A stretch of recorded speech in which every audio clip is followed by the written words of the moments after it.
Bible says, my king is the king of the Jews. He's the king of Israel. He's the king of righteousness. He's the king of the ages. He's the king of heaven. He's the king of glory. He's the king of kings. And he's the Lord of lords. That's my king.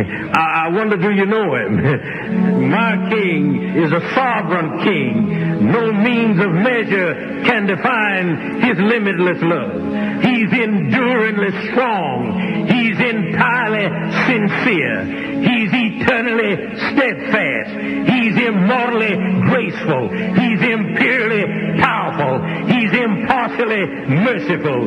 Do you know him? He's the greatest phenomenon that has ever crossed the horizon of this world. He's God's Son. He's a sinner's Savior.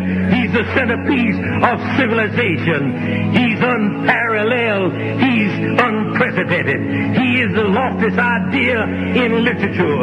He's the highest personality in philosophy. He's the fundamental doctrine of true theology. He's the only one qualified to be an all-sufficient Savior. I wonder if you know him today. He supplies strength for the weak. He's available for the tempted and the tried. He sympathizes and he saves. He strengthens and sustains. He guards and he guides. He heals the sick. He cleanses the lepers. He forgives sinners. He discharges debtors. He delivers the captive. He defends the feeble. He blesses the young. He serves the unfortunate. He regards the aged. He rewards the diligent. And he beautifies the meek. I wonder if you know him. He's the key to knowledge. He's the wellspring of wisdom. He's the doorway of deliverance. He's the pathway of peace. He's the roadway of righteousness. He's the highway of holiness. He's the gateway of glory. Do you know him? Well, his light is matchless. His goodness is limitless. His mercy is everlasting. His love never changes. His word is enough. His grace is sufficient. His reign is righteous.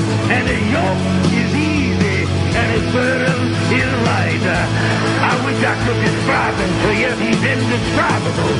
He's incomprehensible. He's invincible. He's irresistible. Well, you can't get him out of your mind. You can't get him off of your hand. You can't outlive him, and you can't live without him. Well, the Pharisees couldn't stand him, but they found out they couldn't stop him. Pilate couldn't find any fault in him. Herod couldn't kill him. Death